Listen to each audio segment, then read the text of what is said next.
Hi வணக்கம்மா, நான் மகா. 7th லெசன் யூனிட் எக்ஸசைஸ் 7ல் 10th சம், லாஸ்ட் சம் இது தான். ஒரு வட்டக்கோண வடிவில் உள்ள உலோகத்தகட்டின் ஆரம் 21 சென்டிமீட்டர். வட்ட வடிவத்தில் ஒரு இது இருக்குது. அதனுடைய ஆரம் எவ்வளோன்னு கொடுத்துட்டாங்கன்னா 21 சென்டிமீட்டர்னு கொடுத்துட்டாங்க. ஓகே, இதுதான் ஸ்மால் லெட்டர் ஆர். மையக்கோணம் 216 டிகிரி. மையக்கோணம்னு சொன்னால் இது இப்போ இங்கே பாதை எடுத்துட்டோம்னா அரை வட்டத்தினுடைய கோண அளவு எவ்வளோ சாமி?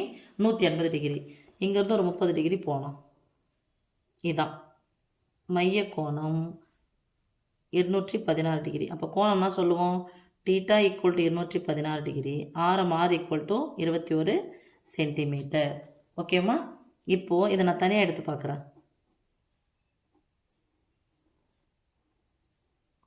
இது என்னன்னு சொல்லுவோம், 8th என்ன சாமி படிச்சிங்க? இது பேர் ஒரு வட்டத்திலேருந்து வெட்டி எடுக்கப்படக்கூடியது என்னன்னு சொல்லுவோம். இந்த பகுதி என்ன சொல்லுவோம்?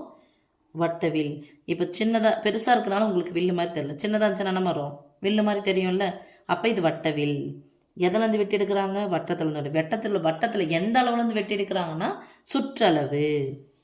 அப்போது ஒரு மையக்கோணம் கொடுத்து ஒரு ஆரம் கொடுத்துட்டு இந்த வில்லினுடைய நீளம் கேட்டாங்கன்னா நீங்கள் 8வதுலேயே படிச்சிருப்பீங்க. வில்லின் நீளம், வட்டவில்லின் நீளம் ஃபார்முலா அது டீட்டா பை 360 டிகிரி இன்ட்டு எதுலேருந்து எடுக்கிறாங்க? வட்டத்தின் சுற்றளவு எடுக்கிறாங்க. வட்டத்தின் சுற்றளவுனாது 2πr. அப்போ 2πrல 360 டிகிரி எத்தனை டிகிரி? 216 டிகிரி தான். ஓகே, இதான் ஃபார்முலா. இது வட்டவில்லின் நீளம். அவங்க என்ன சொல்லியிருக்காங்கன்னா வட்டக்கோண பகுதியின் ஆரங்களை இணைத்து, இதான் ஆரம், இந்த ஆரங்களை இணைத்து உருவாக்கப்படும் கூம்பின் கன அளவை காண்க. இந்த ஆரங்களை இப்போ இணைக்கிறேன். இந்த ஆரத்தை ரெண்டுத்தையும் இணைச்சிட்டா இதோ இங்கே இருக்கு இல்லையா, இது கட் ஆகிட்டு இப்படி வரும். அப்போ இது என்ன வடிவம் பாருங்கம்மா? வட்ட வடிவமா? சுற்றி சுற்றி வந்தான்னா அது சுற்றளவு. அப்போது அடிப்பக்கத்தினுடைய சுற்றளவு, அடிப்பக்கம் எப்படி இருக்கும்? கூம்பினுடைய அடிப்பரப்பு அடிப்பக்கம் எப்படி இருக்குன்னா வட்ட வடிவத்தில் இருக்கும். இந்த வட்டத்தின் சுற்றளவு தான் என்னவா மாறி இருக்கு? இந்த வில்லின் நீளம் தான் என்னவா மாறி இருக்கு? வட்டத்தின் சுற்றளவாக மாறி இருக்கு. எதனுடையது? கூம்பினுடைய வட்டத்தின் சுற்றளவு. அப்போ வட்டத்தின் சுற்றளவுக்கான ஃபார்முலா அது 2 × π × r. இது ஆர்ன்னு சொல்லுவோமானா ஸ்மால் லெட்டர் இல்லை, இதுதான் ஆர். அதுதான் இங்கே இணைச்சாச்சு. இது கூம்பில் என்னவா மாறி இருக்கு அப்படின்னா சாய் உயரமாக மாறிடுச்சு. ஓகே சாமி, என்னவா மாறிடுச்சு செல்லம்? சாய் உயரமாக மாறிடுச்சு.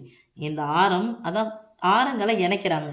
இணைச்சிட்டோம் அப்படின்னு சொன்னால் இந்த வட்டவில்லின் நீளமானது என்னவா மாறிடுச்சு? வட்டத்தின் சுற்றளவாக மாறிடுச்சு. இந்த ஆரம் எனக்கு தெரியாது. அப்போ இந்த ஆரம் என்ன? இந்த 2πr அங்கே மாறி இருக்குதுல. யார் மாறி இருக்கிறது? வட்டவில்லின் நீளம். ஓகேவாம்மா? அப்போ 2π, இந்த ஆரம் ஸ்மால் லெட்டர் ஆர் எடுக்கிறேன், இந்த ஆரத்தை என்னன்னு எடுக்கிறேன்? கேபிட்டல் லெட்டர் ஆர்னு எடுக்கிறேன். அப்போ capital letter R equal to என்னவா மாறிடுச்சு? வட்டவில்லின் நீளம் இந்த வட்டத்தின் சுற்றளவாக மாறிருக்கு. ஓகே சாமி, அப்போ வட்டவில்லின் நீளம்னது ஃபார்முலா டீட்டா பை 360 டிகிரி. டீட்டாவுக்கு பதிலாக நான் 216 போடுறேன். ஓகே, 360ல் 216 டிகிரி தான் கொடுத்துக்கிறாங்க. இன்ட்டு 2 × π × ஆருக்கு பதிலாக என்ன போடுறேன்? 21. நடுவில் பெருக்கல். இந்த 2π இந்த 2π கேன்சல் ஆகிடுமா? அப்போ இருக்கிறது மீதி என்னன்னு பாருங்க சொல்லுங்கள். கேன்சல் பண்ணலாமா? இப்போ நடுவில் பெருக்கல், குறுக்கு கேன்சல் பண்ணிடலாமா? 7 3 21 மூணாம் வாய்ப்பாடு. 1 3 3 2 3 6, இங்கே 0. 4ஆம் வாய்ப்பாடு போடலாமா? ஏன்னா கடைசி 2 நம்பர் 4 வகுப்பட்ட 4ஆம் வாய்ப்பாடு. 3 12 0, 5 20 மீதி 1, 4 16. மறுபடியும் 3ஆம் வாய்ப்பாடு போடலாம். 5 3 30. இங்கே என்ன வந்துடும்? பாதியை பிரிச்சா, சாரி 3ஆம் வாய்ப்பாடு. 1 3 3 8 3 24. இங்கே ரெண்டுத்தையும் பெருக்கு நான் பிரிக்கலாம். பை 10ன்னு இருக்குது. 7 8 56,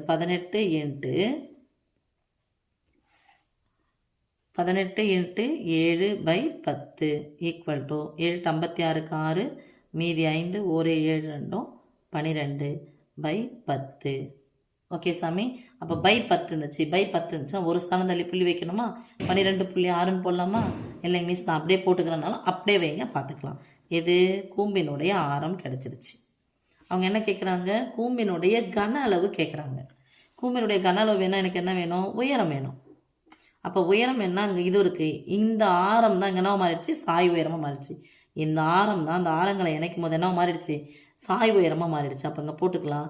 தட் இஸ் ஈக்குவல் டு எல்னு போடுங்க. எல் என்னது? சாய் உயரம். இதுவாக மாறிடுச்சு. இந்த ஆரமானது கூம்பின் சாய் உயரமாக மாறியது. ஓகேவா? இப்போ அடுத்தது போகலாமா? 6 அப்படியே வச்சுக்கலாம். சாய் உயரம் 21. இப்போ இங்கே இது செங்கோண முக்கோணம், ரைட்?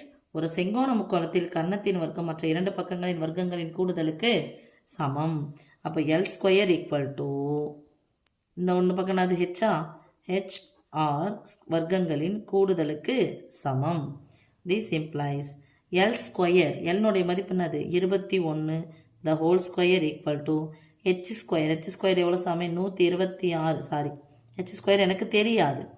ப்ளஸ் இந்த R² போட்டுக்கலாமா? எனக்கு R தான் வச்சுருக்கோம். R என்னது 126/10 the whole square. இந்த ப்ளஸ்ஸாக இருக்கிறது இந்த பக்கம் வந்தால் என்ன மாறிடும்? மைனஸாக மாறிடும். போடலாமா? அப்போ 21² minus 126/10 the whole square equal to H² போடலாமா? ஓகே. இப்போது ஸ்கொயர் இருந்துச்சுன்னா நான் என்ன சாமி சொன்னேன்? அப்படியே பாருங்கள். ஸ்கொயர் இருந்துச்சுன்னா ஒரு முறை மைனஸ் போடுங்க, இன்ட்டு போடுங்க, ஒரு முறை ப்ளஸ் போடுங்க. அதே நம்பர் தான். Equal to H². ஓகே. இப்போது நடுவில் மைனஸோ ப்ளஸோ இருந்துச்சுன்னா பை இருக்கும்போது குறுக்க பெருக்கி கூட்டி பை போடணும். போட்டுடலாமா? அப்படின்னா வரும், தெரியுதா? ஓகே, தெரியுது. 210 மைனஸ் 126/10 இன்ட்டு குறுக்க பெருக்கி கழித்து பை போட்டாச்சு. இங்கே கூட்டி பை போட போகிறோம். 210 + 126/10 ஈக்குவல் டு H². இங்கே 210லேருந்து 100 போயிடுச்சு. 200லேருந்து 100 போனால் மீதி இங்கே பாருங்கள் 10. 10லேருந்து 6 போயிடுச்சு. மீதி வரும் 4 வருமா? 10லேருந்து இது போயிடுச்சு. ஓகேம்மா? இல்லை தனியாக கூட போட்டுங்க. 126 210 இடமாற்றம் செஞ்சால் 10. இங்கே என்ன ஆகிடும்? 0 ஆகிடும். இங்கே 1 கொடுத்தாச்சு. இங்கே என்ன ஆகிடும்? 1 ஆகிடும். சில புரியுதா? 210 0லேருந்து 6 நீங்காது. இப்போ இடமாற்றம் செஞ்சால் அங்கே 10. அப்போ இங்கே என்ன ஆகிடும்? 0 ஆகிடும். 0லேருந்து 2 நீங்காது. இங்கே 1 கொடுத்தாச்சு. மீதி இங்கே என்ன ஆகிடும்? 1 ஆகிடும். 10லேருந்து 6 நீங்கன்னா 4, 10லேருந்து 2 நீங்கன்னா 8 இல்லையா? 200 100 போனால் மீதி 100 100 80 போயிடுச்சுன்னா மீதி 20 போனால் மீதி 80 80 80 அப்படியே வச்சுக்கோங்க. 10 6 போயிடுச்சுன்னா மீதி 4 84/10 இன்ட்டு இது கூட்டிக்கலாமா? கடைசி நம்பர் 6, ரெண்டாவது நம்பர் 3, மூணாவது நம்பர் 3/10 ஈக்குவல் டு H². 1284 12 வாய்ப்பாடு போடலாம். 12 × 7 இது 10² போட்டுக்கலாம். 1284 இன்ட்டு 12 வாய்ப்பாடு இதே போட்டால் ஒரு 12 2 12 24 3 12 36 போயிடுச்சு. ஒரு 3 குறையுது. அப்போ 2 12 24 கழிச்சா எவ்வளோமா வரும்? 9. 8 12 96. எத்தனை வாய்ப்பாடு? 12 வாய்ப்பாடு. 2 12 24 8 12 96/10² ஈக்குவல் டு H². ஓகே. இப்போ அங்கே போடலாம். 12 12 12². இதை எப்படி பிரிக்கலாம் பாருங்கள். 7 4 28 பிரிக்கலாமா? This implies 12² இன்ட்டு 7² இன்ட்டு இதை 7 7னா 4 எப்படி எழுதலாம்? 2² எழுதலாமா? /10². இப்போ நடுவில் பெருக்கலோ வகுத்தலோ இருந்துச்சுன்னா அந்த ஸ்கொயர் எல்லாத்தையும் பொதுவாக போட்டுக்கலாம். ஸ்கொயர் ஃபுல்லாக பொதுவாக போட்டுக்கலாமா? அப்போது 12 × 7 × 2/10 the whole square equal to H². இந்த ஸ்கொயரும் சமமாக இருக்குது. அப்போ ஹெச்சுக்கு பதிலாக என்ன இருக்குது? அப்படியே பிரிக்கலாம். 12 84 84 கூட 2 பேருக்குன்னா 84 × 2/10 4 2 8 8 16/10. அப்போ H = 10 வந்துருச்சு அப்படின்னு சொன்னால் ஒரு ஸ்தானம் தள்ளி புள்ளி வச்சிடலாமாம்மா? 16.8 சென்டிமீட்டர். அவங்க என்ன கேட்டாங்க? கூம்பின் கன அளவு கேட்டாங்க. கூம்பின் கன அளவு கண்டுபிடிக்கிறதுக்கு உயரம் வேணும் இல்லையா? இப்போ தான் நம்ம உயரமே கண்டுபிடிச்சிருக்கோம். இப்போ கூம்பினுடைய கன அளவுக்கு போய்க்கலாமா? கூம்பின் கன அளவு ஃபார்முலா என்னம்மா? கூம்பின் கன அளவு equal to 1/3 pi into R square into H கன அலகுகள். ஏன் இந்த ஆர் போட்டோம் அப்படின்னு சொன்னால் இதை நான் எந்த ஆர்னு எடுத்துக்கிறோம்? கேபிட்டல் லெட்டர் ஆர்னு தானே எடுத்திருக்கோம். அதனால தான் பை ஆர் ஸ்கொயர் இன்ட்டு ஹெச்னு போடுறோம். ஈக்குவல் டு 1/3 இன்ட்டு பையனுடைய மதிப்பு 22/7 இன்ட்டு ஆறுனுடைய மதிப்பு 126/10னா ஆர் ஸ்கொயர்னா 2 முறை போடணும். 126/10 இன்ட்டு ஹெச்னுடைய மதிப்பு இப்படியே போட்டுங்க 168/10. ஓகே, எங்கே அதெல்லாம் கேன்சல் பண்ண முடியலன்னா கேன்சல் பண்ணிடலாம். கண்டிப்பாக 168 7ஆம் வாய்ப்பாடு இருந்துச்சு தானம்மா? இங்கே பாருங்கள், 168 எத்தனை இருந்துச்சு? 12 × 2 24 வந்துச்சா? 1 7 2 7 14 மீதி 2 4 28. ஓகே, ஒவ்வொரு 3 3 8 3 24. இங்கே எல்லாத்தையும் பெருக்கிட்டு 3 ஸ்தானம் தள்ளி புள்ளி வச்சா சரியாக போயிடும்.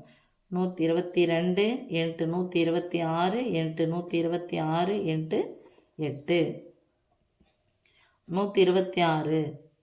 இதை ஃபஸ்ட்டு பெருக்கலாம். 6 36க்கு 6 மீதி 3 6 12 3 15 மீதி 1 1 6 6 1 7.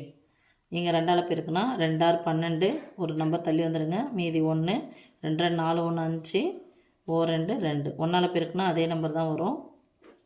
6 7 7 5 12 12 6 18 8 மீதி 1 5 1. இது கூட யாரை பெருக்கணும்? 8 பெருக்கலாம். இந்த இருக்குல்ல 8 8 48 8 மீதி 4 8 56 60க்கு 0 மீதி 6 8 64 64 70 மீதி 7 8 40 7 47 மீதி 4 1 8 8 4 12. இது கூட யாரை பெருக்க போகிறோம்? அந்த 22 இருக்கு இல்லையா? அந்த 22 பெருக்கிறோம். இங்கே போடுங்க, சைடில் பெருக்க வேணாம். 2 8 16 முன்னாடி 0 வந்தால் அப்படியே போட்டுக்கோங்க. இங்கே ஒரு 0 7 14க்கு 4 மீதி 1 7 2 4 1 5 1 2 2. இதே நம்பர் வரும். தள்ளின்னு போயினே போகலாம். பெருக்கல் என்பது தொடர் கூட்டலின் சுருக்கம் 6 7 1 4 9 7 2. ஓகே, பை 100ன்னு வருமா? சரி, பை 1000 ஒரு 2 3 பை 1000. அப்போ 3 ஸ்தானம் தள்ளி புள்ளி குத்திக்கலாம். ஆன்சர் என்ன சாமி? 2794.176 கன சென்டிமீட்டர். இதுதான் கூம்பினுடைய கன அளவு. ஓகே சாமி, தேங்க்யூம்மா.